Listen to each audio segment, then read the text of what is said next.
The autumn of 1814 came late and gray to Wexlow Hall, and it was on the first cold night of it that Honoria Vane said the sentence that would decide the rest of her life. "I will not sell myself to a man I have never met," she said.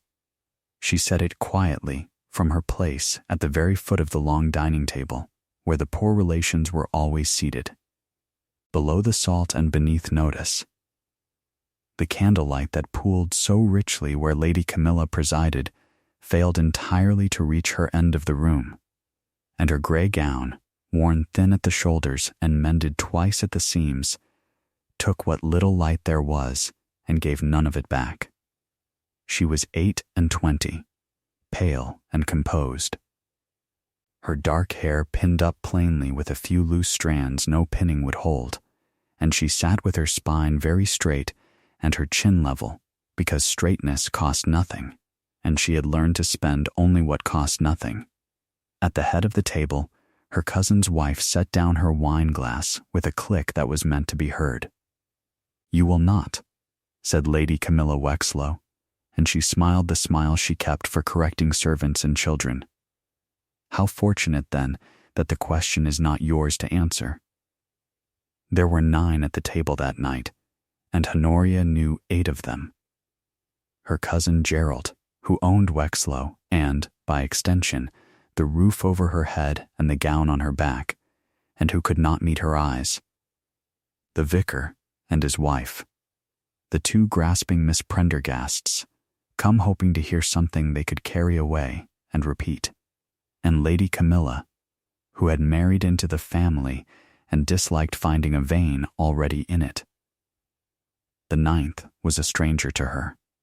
He sat halfway down the table, a stranger in a plain dark coat of good but unremarkable cloth. A man of perhaps 32 with fair hair, worn a little longer than fashion allowed, and a faint pale line of an old scar above one brow. He had said almost nothing all evening. He had eaten almost nothing. He had watched, and Honoria had felt the watching without understanding it. As one feels a draught from a door one cannot see. What Honoria did not know, what no one at that table save one person knew, was that the plain-coated stranger introduced as Mr. Ashe, a friend of the vicar's passing through the county, was Ravenscar himself, the very duke whose fortune they meant her to marry.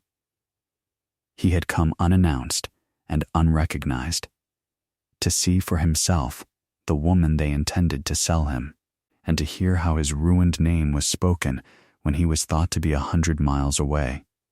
He had heard, already, a great deal. "The arrangement is a generous one," Lady Camilla went on, addressing the table now rather than Honoria, performing for it. "The Duke of Ravenscar requires a wife. He is not particular as to family, which is well, or as to fortune, which is better. For our Honoria has neither. 5,000 pounds settled on her, a title, a great house. A penniless spinster of 28 ought to go down on her knees." "He is not particular," said the elder Miss Prendergast, leaning in, "because he cannot afford to be. They say the fire took half his face." "They say worse than that," said her sister. "They say he keeps to the dark, that he has not been seen in London in 3 years, that the estate is mortgaged to the rafters, and he wants a wife as a drowning man wants a plank, any plank, and no questions. They say," said Lady Camilla, and she let the word hang, "that Ravenscar is a ruin with a ruined man rattling about inside it, scarred, cold, and half mad with it. Which is precisely why he will take a girl no one else will have." The man in the plain coat turned his wine glass by its stem, a quarter turn, and set it down again. He did not look up. Honoria looked at her hands in her lap. She had a way of folding them, the right thumb pressed flat against the left palm, that let her hold quite still when holding still was the only thing left to do. She was doing it now. "You will write to accept him in the morning," Lady Camilla said. Gerald has already written to say the match is agreeable. It only wants your signature, which is a formality, since you have nothing to sign it with but your name, and even that you owe to us. No, said Honoria. The word was not loud. It carried anyway. It carried the length of that cold gray stone hall, past the guttering candles and the cold silver, and it reached the far end where the stranger sat, and something in him went very still, stiller than a man sitting quietly ought to be able to go. I beg your pardon? Said Lady Camilla. I said no, Honoria repeated, and she lifted her chin the last small degree. I will not marry a man I have never met, whose face I have never seen, whose voice I have never heard, chosen for me by people who want only to be rid of me. I am poor, madam. I am not for sale. Nobody spoke. The elder Miss Prendergast's mouth had come open. The vicar studied the tablecloth as though it had done him an injury, and down the table the stranger raised his eyes after a full quarter of an hour of studying his plate, and looked at Honoria Vane, and did not look away. Lady Camilla's smile thinned to a wire. You are a beggar in borrowed silk, she said, lecturing your betters about your dignity. There is no silk, is there? Only a made-over gown that was your mother's, and a great deal of pride you have not earned. The Duke is a monster, and you are a pauper, and monsters and paupers are exactly suited. That is how the world is arranged. And here was the moment that turned the whole night, though only 2 people in the room understood it as it happened. Honoria did a thing she had not planned and could not afterward entirely explain. She defended him. You have never met him either, she said. Lady Camilla blinked. I beg you have never met the man you are describing, Honoria said, and now she did not fold her hands. Now she laid them flat on the cloth and leaned into the little warmth of the single candle nearest her. The one honey-gold flame in all that field of cold gray. You call him a monster. On whose word? On the word of people who were not there, who repeat what they heard from people who were also not there. A man was in a fire. He was burned. And for that, for surviving a thing that would have killed most men, you have decided he is a beast to be pitied and disposed of. And you have decided it without once looking at his face. I will not marry him because I was sold to him like a horse at my Michaelmas. But I will not sit at this table and let him be torn apart by people who know nothing of him but a rumor and a scar. A man deserves to be met before he is condemned. Even a duke. Even by me. The candle flame stood straight up in the sudden quiet. Down the table, the man called Mr. Ashy had gone the color of one struck without warning in a place he had not known was tender. He set both hands flat on the cloth as if to rise, and then did not, and something moved behind the storm gray of his eyes so unfamiliar to him that he had no name yet to put to it. He had come to Wexlow to be told once more exactly what a ruined man was worth. He had not come to be defended by a penniless woman who did not know his face. The reader knows what Honoria did not. The reader knows who heard her. Well, said Lady Camilla, recovering, and her voice had gone from silk to iron. You have made your feelings very plain. You will make them plainer still by morning. Gerald, she turned to her husband, who flinched. Gerald and I have discussed it. If she will not oblige the family is not obliged to keep her. She may pack tonight. The mail coach passes the crossroads at 6. Where it takes her is her affair. Camilla, said Gerald weakly, the hour. The cold is her affair, said Lady Camilla. We have fed and clothed a Vane for 6 years and got insolence for our trouble. Let her go and be insolent somewhere, it costs us nothing. And that was the sentence that could not be taken back, the bind snapping shut. A woman with no money and no friends and no place turned out at 8:20 onto a road in the dark, for refusing to be sold and daring to defend a stranger. She rose from her low place at the table with her chin still level, because there was nothing else of hers left to hold on to, and said, "Then I will pack," and meant to walk out of that hall with the last thing she owned, which was her own straight carriage. She did not reach the door. "A moment," said the stranger. It was the first full sentence Mr. Ashe had spoken all evening, and the whole table turned to him as if a chair had spoken. His voice was low and even and used to being obeyed, and he seemed to hear the wrongness of that himself and softened it before he went on. "Forgive me. I am a guest, and this is a family matter, and I have no right." He rose. He was tall, and the plain coat sat on him better than plain coats generally sit. "But I find myself in want of exactly what your household is discarding. A pause, the smallest hitch, the pause of a man stepping around a truth. My employer, at Ravenscar, has need of a gentlewoman to set the house in order, cataloging the library, ordering the correspondence, managing what the servants cannot. The position pays, it is respectable, and it is a great distance from here." He looked at Honoria, and only at Honoria. If the lady has nowhere she must be, she might do worse than come to Ravenscar. "Miss Vane, would the work suit you?" Honoria looked at the stranger who had said nothing all night, and now offered her, in one breath, the only door left open in the world. "You do not know me, sir," she said. "You have watched me be turned out of my only home for insolence. Why would you take such a person into your employer's house?" "Because," said the man called Mr. Ashe, "you said that a man deserves to be met before he is condemned." He held her eyes. It seemed to me the fairest thing said at this table all night. "And because I have a suspicion your idea of insolence and mine are not the same idea." Lady Camilla's face was a study.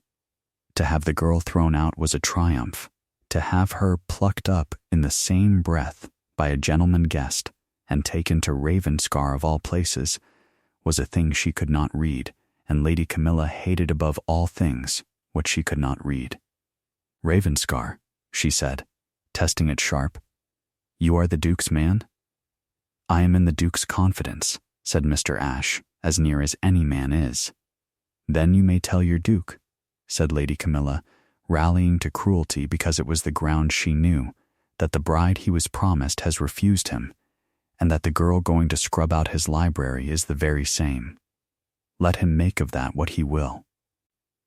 "I shall tell him," said Mr. Ashe, and for the first and only time that night, something at the corner of his mouth moved that was very nearly the ghost of a smile, and was gone before anyone but the reader could be sure of it. I think he will find it instructive. So Honoria Vane left Wexlow Hall before dawn in a hired chaise, with one small trunk and a letter of engagement in a hand she did not recognize, bound north to the ruined house of the ruined Duke she had refused, in the service, she still believed, of a Duke she had never met. Ravenscar, when she came to it 2 days later through a grey rain, was not the ruin the Miss Prendergasts had promised. It was enormous, a great cold house of the same grey stone as everything in that country, with too many windows dark, and a silence about it that was not decay, but the quiet of a place that had decided, some years ago, to stop expecting company. The gardens had gone to seed, and half the rooms were shut, but the roof held, and the walls were sound. And Honoria understood at once that this was a house with money enough to be saved, and no wish left to be. The housekeeper, Mrs. Pryke, a spare woman with kind eyes and a morning brooch she touched when she was thinking, showed her the library. Honoria stood in the doorway a long moment. "Oh," she said, "books to the ceiling on 3 walls, thousands of them, every one out of order, half of them fallen. dust lying over the lot like gray snow. A great desk buried under 3 years of unopened correspondence, a cracked globe, and a tall window curtained against a view that, when Honoria drew the curtains back, was the finest thing she had yet seen in that country. A long fall of moor down to a gray sea. "His Grace does not care for the light," said Mrs. Pryke. "Does he dislike the view, or dislike being seen in it?" Mrs. Pryke looked at her a moment. "You are quick, miss. I have had to be." "Which is it?" "The second, I should think." "Then the view is not the problem, and the curtain is only a habit," said Honoria, "and habits may be mended without troubling anyone. His Grace has been keeping this window shut on the best prospect in 3 counties. We shall open it and see whether the sky objects." Mrs. Pryke's mouth twitched. "You will do," she said, and went out. Honoria did not meet the Duke for 6 days. She heard him. She heard the uneven tread of him in the corridor at night. A step and a heavier step, the tread of someone who had learned to walk quietly and had not quite managed it. She saw the trays go up untouched and come down untouched. "He does not eat," Honoria said to Mrs. Pryke on the 3rd evening, when the supper tray came down as full as it had gone up. "He eats when he is hungry," said Mrs. Pryke, "which is not often, and never where a soul can see him do it. And the walking, all night, up and down. He does not sleep, miss, not since the fire." Mrs. Pryke set the tray down and did not, for once, move away. 3 years gone this Michaelmas. It took the east wing, and it took the old Duke, his father, and it very near took this one too. How did he come by the scarring? By going back in. Mrs. Pryke's hand went to her mourning brooch. There were servants still above stairs. He would not wait for the men. He carried out the little kitchen girl and went back for the old nurse, and the roof came down across the passage as he came through it. He was months in a dark room after, and when he came out of it, he was not the man who went in. He had been a quick, laughing, sociable creature before, miss, loved by half the county. He came out silent, and he has stayed silent, and let the world call him a monster, because that is easier than being looked at. "And no one," said Honoria slowly, "corrects the world." "Who is there to do it?" said Mrs. Pryke, and took up the tray and went out. So Honoria learned the shape of the thing, in pieces, and understood that the county's monster had run into a burning house for his servants and let himself be called a beast, because it spared him the being seen. And she heard, once, from behind a half-shut door, a voice she thought she almost knew, saying to Mrs. Pryke, "Is she still opening curtains?" "Everyone she finds, Your Grace."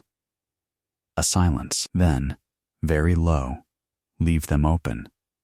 Honoria, in the corridor, did not understand why the voice snagged at her memory. She went back to the library and opened another curtain. She worked. It was the thing she was best at, and the thing no one who had ever owned her had troubled to value, and here it was wanted.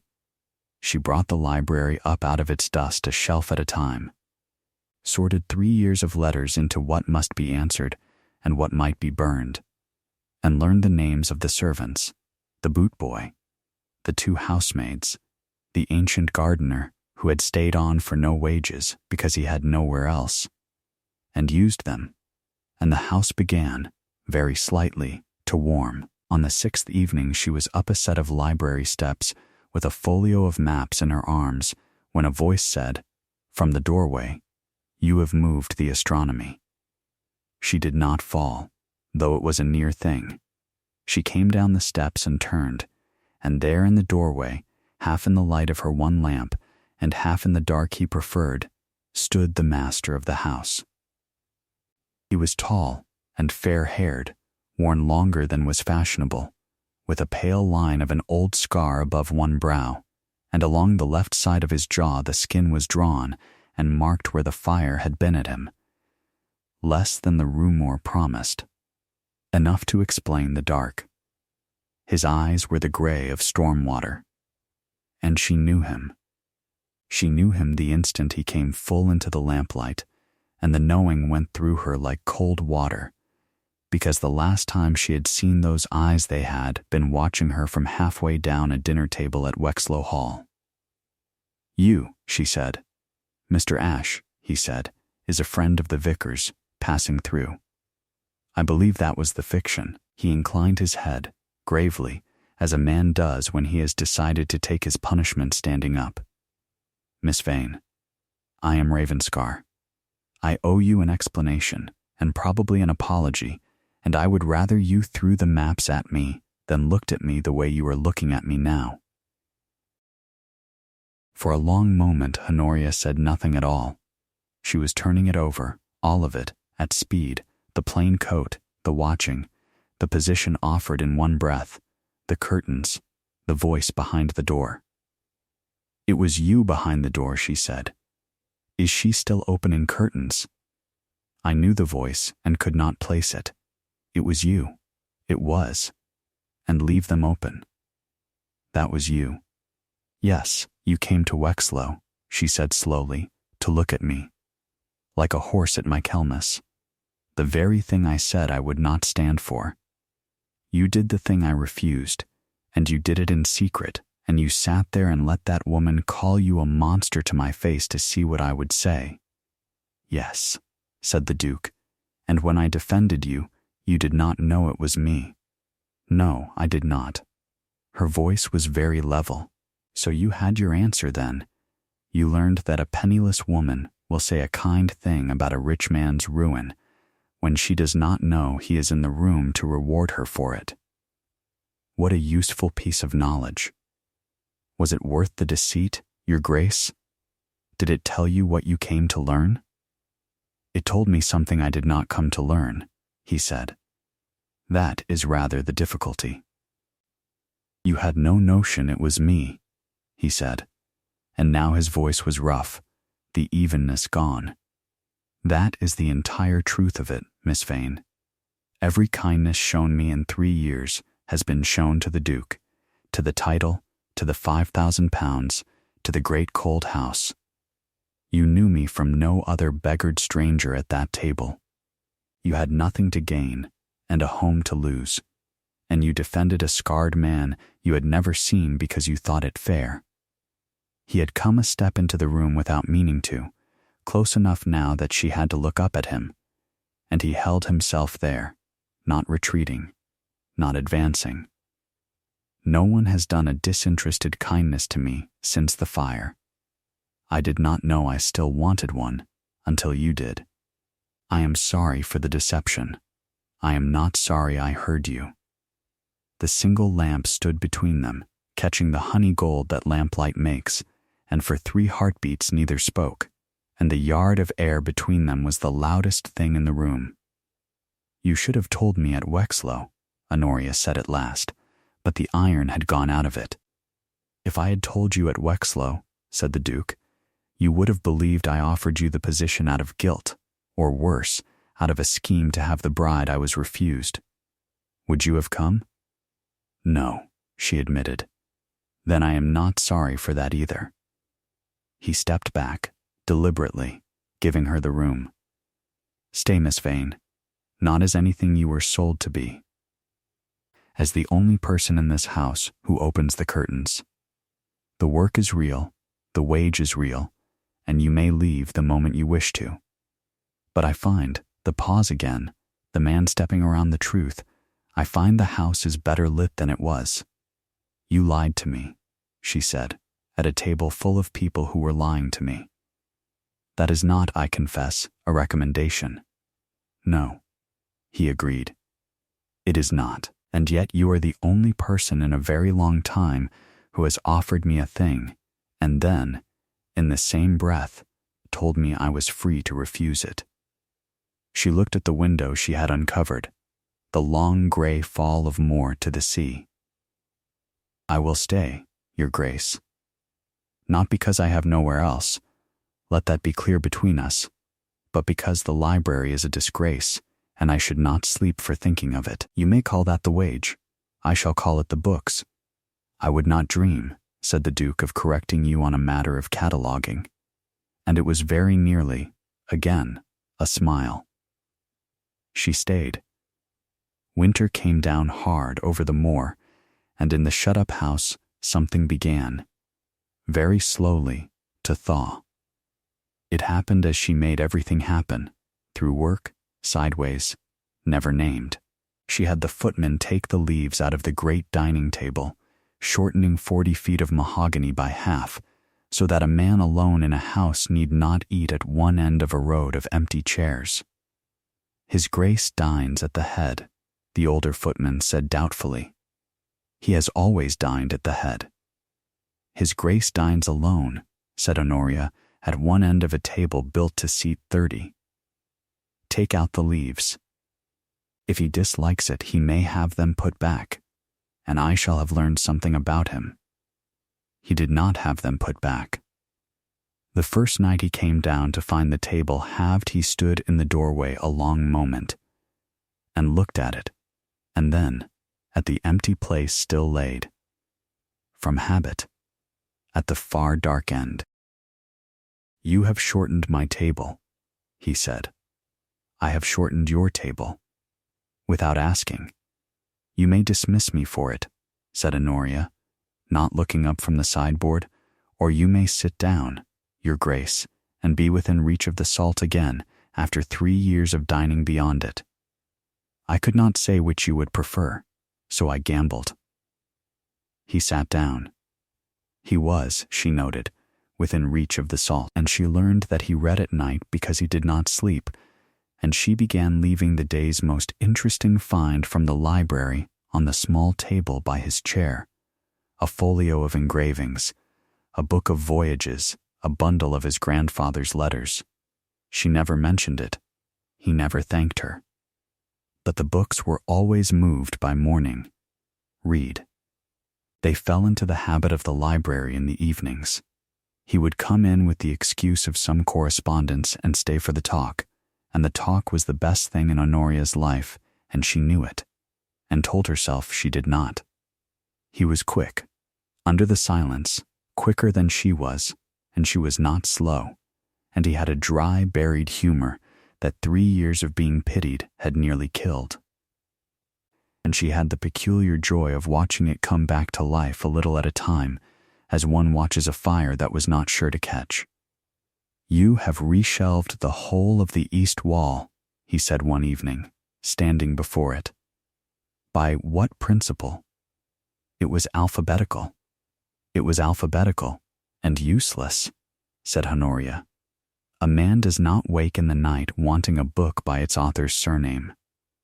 He wants it by its subject, or by his mood. I have put the voyages together, and the histories, and the books a person reads when he cannot sleep on the lowest shelf, where he need not reach. He was quiet a moment. How did you know which those were?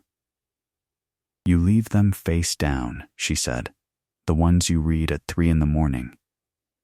I only put them where your hand would fall. He looked at the shelf, and then at her, and said nothing for long enough that she went back to her ledger. But he did not leave, and after a while he said, My father shelved by surname. He liked a thing to have one correct place and stay in it. And you? I am learning, said the Duke, that a great many things I was told had one correct place were merely put where it suited someone to keep them. He was not, she understood, speaking only of books. You argue with me, he said one night, wonderingly. No one argues with me. They agree with me and think me a fool for not noticing. I am not paid to agree with you, said Honoria, not looking up from the ledger.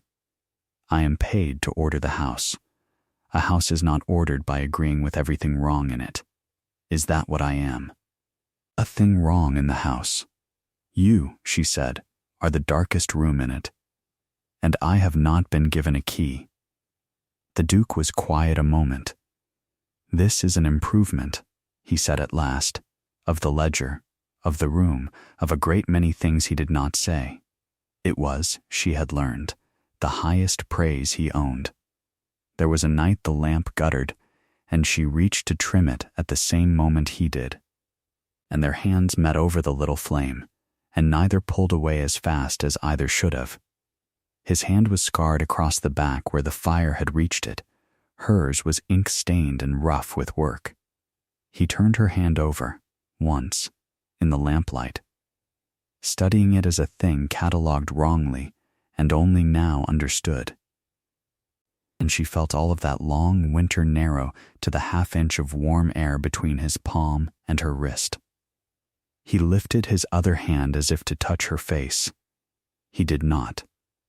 He set her hand down, gently, as one sets down something that does not belong to one, and stood, and said, in a voice not quite steady, "It is late, Miss Vane," and went. She sat a long time with the guttered lamp, pressing her right thumb flat against her left palm, and let it go out. She knew by then that she loved him, and that a cataloguer did not love a duke, and say so, and she folded it away with everything else she had learned to want and not spend. What she did not know, what the reader had known since the 6th night, was that the darkest room in the house had, some weeks since, been standing with its curtains open, waiting for her to come in. He would not say it. Mrs. Pryke, who had known him since he was a boy, tried once. "You might tell her, Your Grace." "Tell her what?" said the Duke, who knew exactly what. "That the curtains are not the only thing you leave open now." The housekeeper folded a cloth with great care. She would stay.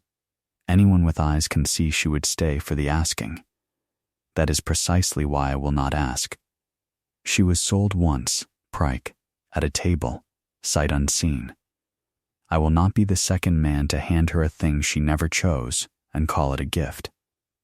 She came here free, and she may leave here free. I will not spoil the one kindness anyone has done me in 3 years by making her pay for it with the rest of her life. "That," said Mrs. Pryke, "is a very fine speech, Your Grace, and I have buried a husband and 2 sons, and I will tell you what it is. It is fear in a good coat." And she went out before he could answer, because she had earned the right, and because it was true. Because Honoria was not the only one who had done sums about the house of Ravenscar. His name was Lionel Crane, the Duke's cousin, and if his Grace died without an heir, or simply never married and never got one, the estate and the title came down to Lionel. He had spent 3 years being very kind to the recluse of Ravenscar, visiting twice a year, deploring the servants, and quietly counting the days. A wife who had brought the Duke back from the dark, who shortened his table and lit his rooms and made him laugh in a library. A wife like that was, to Lionel Crane, ruin. He came for Christmas, as he always did. And he saw in one evening what the servants had watched for months, how the Duke's eyes went to the woman cataloguing the library, and stayed. "She keeps a good house, your cataloguer," he said to the Duke over the port, lightly, as a man remarks on the weather. "Pretty, too, in a plain way. The neighborhood has noticed her." "Has it?" said the Duke. "Oh, you know how they talk. A single gentleman, a young woman under his roof, no chaperone worth the name. They do not think ill of you, no one could, but of her." Lionel turned his glass. "It is her they will ruin, cousin, not you. A man in your position may keep whom he likes, and no harm done. A girl with no family and no fortune has only her name, and once it is gone, it does not come back. I only say it because I am fond of you. It would be a kindness to settle the thing respectably and let her go somewhere she may keep her character." The Duke said nothing. But Lionel, who watched faces as other men watch cards, saw the words land exactly where he had aimed them, in the one soft place a man who had run into a fire for his servants would always have. The horror of being the ruin of someone who had been good to him. Well satisfied, he went up to his blue room and set about the rest of it. He did not attack Honoria. Attacking her only made the Duke close ranks. Instead, he befriended her, drew out her history, Wexlow, the refused match, the turning out, and wrote it all down in his mind as a man notes the doors before a fire. Then he went to work with a pen. The instrument was a letter, addressed in a fair copy of Honoria's own hand. Lionel had studied a week of the library catalog she wrote out fresh each day, and he was a patient forger to an invented confederate, laying out a scheme, how she had gone to Wexlow knowing the Duke would be there in disguise, how the refusal and the defense had been a performance staged for an audience of one, how she meant to make the scarred fool marry her for his 5,000 a year and see her confederate paid when the ring was on. It was a masterpiece of poison, because every true thing in it, the disguise, the refusal, the defense, the coming to Ravenscar, was arranged to make the one false thing that she had known and schemed look inevitable. He did not show it to the Duke. That was the cunning of it. He let it be found. He arranged, further, that a match should be announced to Lady Sophronia, the pale correct daughter of a neighboring earl, refused a dozen times before. Lionel had spent the autumn courting the earl. The notice was set for the London papers, and all Ravenscar need do was fail to object in time. He set the fuse for 12th night, when the house would be full, and, for he had a taste for symmetry, invited Lady Camilla Wexlow herself, by a warm letter professing old friendship. He wanted an audience, the fraud exposed, and the correct match announced in the same crowded hour, so there could be no walking it back. And the poison Lionel had dropped over the port did its slow work. The Duke, who had for weeks been thawing toward her by inches, went cold again between one day and the next. He feared above all things being the ruin of the one person who had been kind to him, and Lionel had told him, gently, that he was, and he did the thing frightened men do, and withdrew to protect her.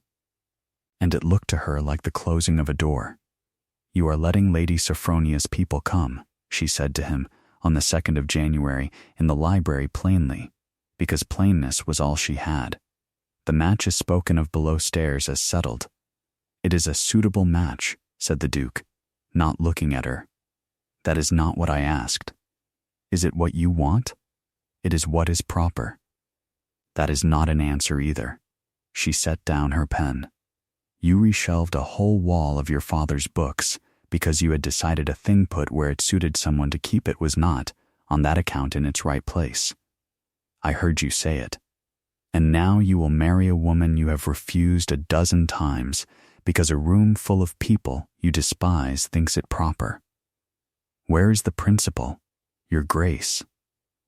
"The principle," the Duke answered, and his voice was very controlled, "is that some people are ruined by proximity to me, and some are not. And I have learned to tell the difference too late to be careless with it. Lady Sophronia will take no harm from Ravenscar.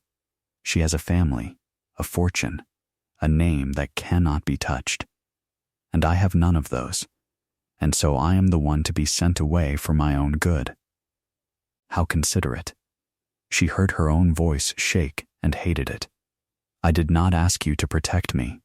I have never once, in 28 years, asked anyone to protect me. I asked you a plain question, and you have given me a proper lie." "Miss Vane, I see," she said, which was not "I see" at all, and she took up a stack of books that did not need moving and moved them until her hands were steady, and the Duke stood a moment longer and then went, and neither of them had said the one true thing, and the not saying sat in the room between them like a third person who would not leave. The reader knows what she did not, that the Duke was not withdrawing from her, but toward what he had been told was her safety, and that a forged letter in his cousin's coat was about to try to make the withdrawal permanent. 12th night came with snow. The house Honoria had spent a winter warming was, for one night, full and blazing, every candle lit. The shortened table lengthened again for company. The neighborhood arrived in furs and diamonds to see the recluse Duke reappear among men. Honoria, who was staff, was not to have been in the room at all. Lionel had arranged that too. He wanted her sent for. Lady Camilla Wexlow found her in the corridor and looked her up and down with the old pleasure. "The library girl," she said, "how the world turns. I hear you are to be turned out again, and by another duke, for another impertinence." "Some people do not learn." "Some people," said Honoria, "do not change. It is almost restful, madam, how little you do." She swept past. She did not yet know she was walking into a trap laid an hour before she arrived. It sprang after the second course. When the company had wine enough, and the Duke sat grey and silent at the head of the long board, with Lady Sophronia placed, by Lionel, at his right hand. Lionel rose, glass in hand, the very picture of a man reluctant to speak. "Cousin," he said. "Friends, before the happy announcement I know you are all expecting, I find I am in possession of a thing that troubles my conscience, and I would rather be thought a fool for raising it than a coward for staying silent." He drew out the letter. "This was found, I will not say by whom, among the papers of the person your Grace engaged to order this house. I had hoped never to use it. But when I see that person still under this roof, still, I am told, an object of your Grace's regard, I cannot in conscience let a fine match go forward without the truth being known." He read it aloud. He read it well. He read the disguise, and the refusal, and the defense of the absent Duke, and the scheme to worm into Ravenscar and make the scarred fool marry her for his fortune, and with every true detail the false frame drew tighter, and Honoria saw the faces around the table turn to her one by one, the Earl's cold, Lady Sophronia's relieved. Lady Camilla's lit with a joy she made no attempt to hide. "I knew it," breathed Lady Camilla. "I said at my own table she was grasping. A performance. She refused the Duke to catch the Duke. It is the oldest trick a poor woman has, and the dirtiest." The Duke had risen. His face was terrible, and Honoria understood in that instant. Standing at the foot of the table, where she had begun this whole story at another table in another house, that she was about to be destroyed in public by a lie built entirely out of the truth, and that if she wept, or begged, or protested her innocence, she would only be a fraud protesting, and the room would have exactly what it came for. So, she did not weep. She folded her hands, right thumb flat against the left palm, and she felt how straight her own spine was, and she thought, as she had thought at Wexlow, that straightness cost nothing. "May I see the letter, Mr. Crane?" she said, "so that you may snatch it into the fire?" "I think not." "Then hold it up," said Honoria, "so that everyone may see it, while I ask you 3 questions. You need not fear me. I have no letter to snatch. I have only questions, and if the letter is true, they will do it no harm." Lionel, who could not refuse before that company without looking like a man afraid of being questioned, held it up. "First," said Honoria, and her voice was not loud, but it carried the length of the hall, as it had carried once before at another table. "You say I copied the Duke's library catalogue fresh each day. I did. In my own hand, every day, and Mrs. Pryke has every sheet, filed by date, in the library not 40 feet from this room. My hand is on 100 pages in this house. Compare that letter to any of them. You will find my E's are open at the top and the letters are closed, and my capital V, my own name, begins with a V, sir. I have written it 1,000 times, is made in one stroke, and the V in vain in your letter is made in two. Send for the catalogue. I will wait. The room had gone very quiet. Lionel's smile had not moved, which is a thing a smile does only when the man behind it has stopped feeling it.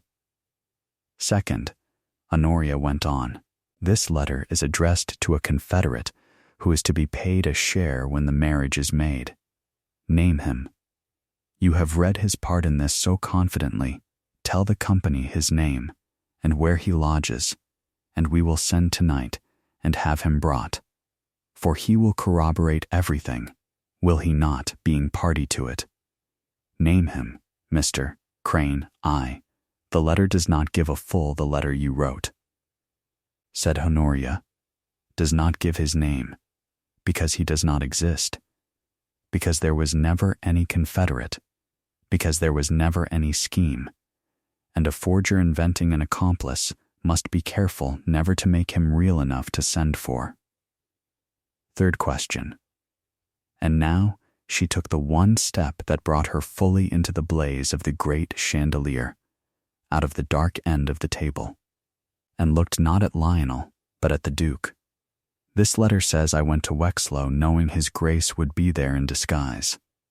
I ask the only person alive who can answer it. Your Grace, when you came to Wexlow as Mr. Ashe, did you tell one living soul beforehand? Did anyone in the world know the master of Ravenscar would be at that table, seated below the silver, called by another man's name? The Duke looked down the long candle-lit table at the woman standing in the light, and something came back into his face that had been gone for 3 years. No one, he said, and his voice filled the hall without being raised at all. It was my own thought, told to no one, arranged by no one, 3 days before I did it. Not my cousin, not my housekeeper, not the vicar, who believed me a stranger to the last. There was no living way on this earth for Miss Vane to have known I would be in that room. He turned to Lionel, and the temperature of the look he gave him would have frozen the sea below the house. You wrote that she came knowing. There was nothing to know. You have hanged your own letter, cousin, on the one fact you could not have checked, because you were not there, and I told no one, and the whole of it lives in my memory alone. Mrs. Pryke. The housekeeper stepped from the shadow by the door where the servant stood. Your Grace, bring the January catalogue sheets, and bring the draft. The draft, Your Grace? My cousin, said the Duke, and now there was something almost gentle in it. The gentleness of a man who has waited a long time, is a careful forger, but he is a guest in a house whose every wastebasket is emptied by servants who have, this winter, learned that their work is noticed. When a man copies a hand over and over to get it right, Mrs. Pryke, what does he leave behind him? Spoiled sheets, Your Grace, said Mrs. Pryke, and from her apron she drew a small folded sheaf, and her kind eyes were not kind at all as she looked at Lionel Crane. The under housemaid found these in the blue room grate a fortnight since, half burned. Honoria Vane written out 40 times over in a hand learning to be hers. She thought it queer, and brought them to me. I thought it queerer, and kept them. It is Mr. Crane's blue room, Your Grace. It has been Mr. Crane's blue room these 3 years. She laid the half-burned drafts on the white cloth beside the letter, and any soul in that room with eyes could see the 2 hands were the same hand, the same closed E's, the same 2-stroke V, the letter and the practicing both, and the practicing set down in a man's heavier hand that had at no point belonged to Honoria. The Earl rose. He spared not a glance for Honoria. He looked only at Lionel, You had my daughter's name attached to this, he said, cold as a shut door. You sat at my table in the autumn and drank my wine and told me a duke wanted a match, and this is the match you were clearing the ground for.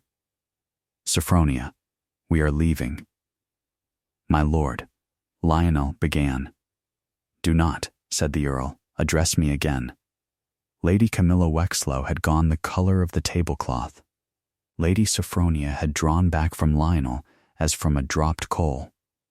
And Lionel Crane, exposed in the full light before the whole assembled county, made the single sound of a man watching 3 years of patient arithmetic come to nothing. You scheming little, he began, turning on Honoria, because there was nothing left in him but the habit of it. That is enough, said the Duke. He came down the length of the long table. He had not walked that room before company in 3 years, nor let the county see the drawn side of his jaw in the full blaze of 100 candles, and he walked it now unhurried, the uneven step, and the heavier one, careless of who saw. He stopped before Honoria in the light, where everyone could see them both. The scarred Duke, and the woman in the mended gray gown she had never been able to afford to replace.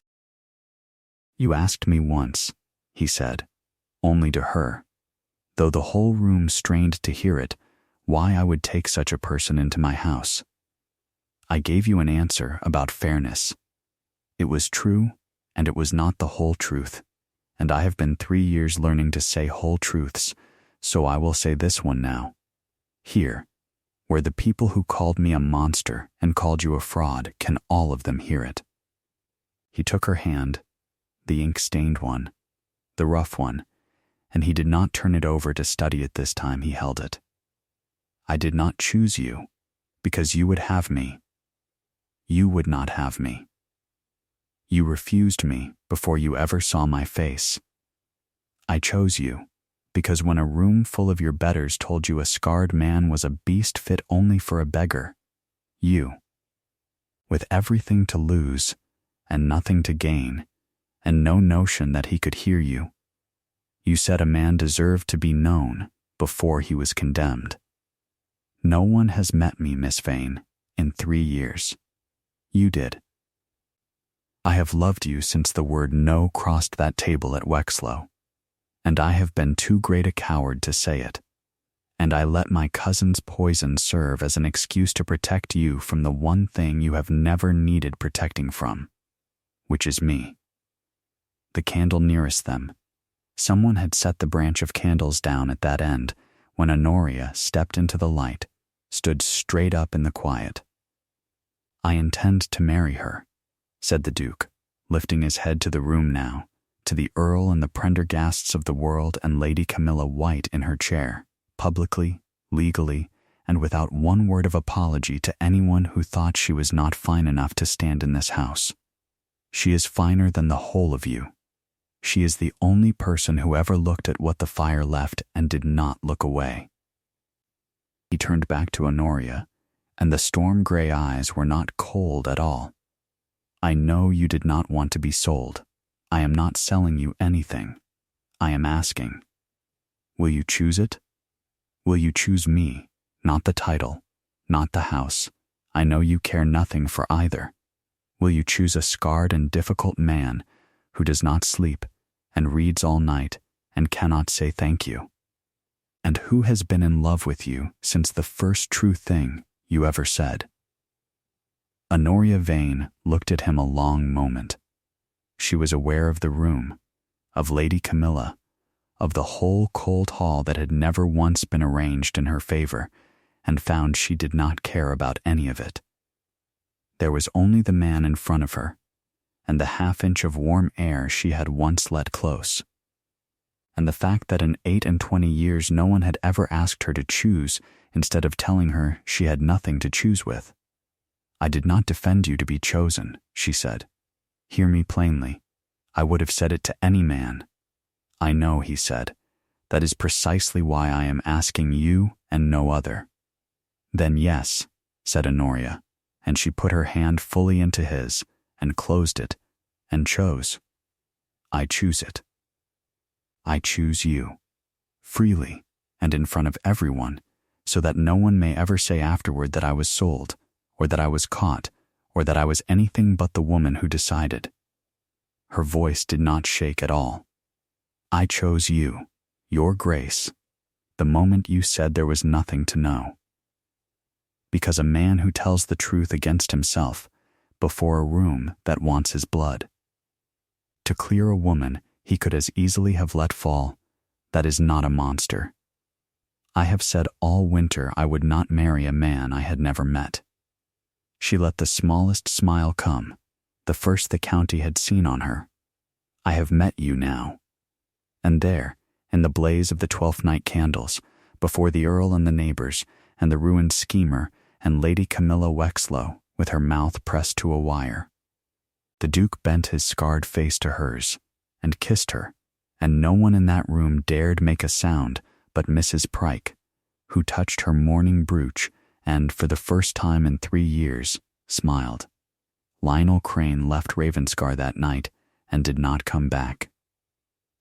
The forgery, the invented Confederate, the practicing sheets in his own grate, it was enough, more than enough, and though the Duke brought no charge against his own blood, he made certain, quietly, that the whole county knew, and a man known for what Lionel was known for does not dine out easily again. He went abroad within the year, to a cheaper country, on an allowance that reminded him every quarter day exactly what his patience had earned him. They were married in the spring, in the small church below the moor, the sea gray and enormous behind it. Honoria wore a gown that was not gray and not mended, the first she had ever owned. The old gardener wept in the back pew, and Mrs. Pryke stood up with her because there was no one else to, and neither would have had it any other way. A year later, near enough, the house that had stopped expecting company was full of it again. The curtains stood open in every room. Honoria had won that campaign entirely, and the light came in off the moor and lay on floors that had not seen it in years. The library was in perfect order, and the shortened table lengthened for good, because there were people to fill it now. In a cradle by the long window that gave on to the finest prospect in 3 counties slept a small dark-haired child with, everyone agreed, her mother's chin and her father's storm-gray eyes, who would grow up in a bright house and never once be told she had nothing to choose with. The Duke of Ravenscar still did not sleep well. But now, on the bad nights, he did not read alone in the dark. There was a lamp lit, and a woman who argued with him, and the two of them would sit up over some book or some letter or nothing at all, and he would sometimes stop and look at her, as he had once looked at her ink-stained hand in the lamplight, as a thing he had very nearly catalogued wrongly, and gotten right in the end. "You never did throw the maps at me," he said to her once, late, the fire low. "I considered it," said Honoria. "I decided you were worth more shelved than thrown." "High praise," said the Duke, "from the woman who orders the house." "The highest I own," she said, which was his own line given back to him, and he laughed, the buried, dry, come-back-to-life laugh she had spent a winter coaxing out of him, and the sound of it filled the bright, warm room where a cold, dark one had been. She had come to that house a thing to be disposed of, sold sight unseen, turned out onto a road in the dark for refusing it. She had not won by being beautiful, nor by being rescued, for she had done her own rescuing, with 3 questions, a stack of half-burned paper, and the truth. She had won because she had been honest when honesty could only cost her, and a man in the dark had heard it. And at the end they had each of them, freely and in front of everyone, chosen the other. That is the only fortune worth marrying into. To be met, truly, by someone who looks at all of you, the mended parts and the marked parts and the parts you have learned to hold very still, and does not look away. If you have made it this far into Honoria's story, Then perhaps it found the tender place in you it was meant to find, and if it did, I would be so glad of your company by this fireside again. So do stay a while, and subscribe, and let the light in. And before you go, tell me, if you would, which mattered more to you in the end, that she refused to be sold, or that she defended a stranger she had never met? Would you have had the courage to say no at that first cold table? Or would you have signed your name and been grateful? Stay and tell me by the fire, and we will keep the candle lit a little longer together.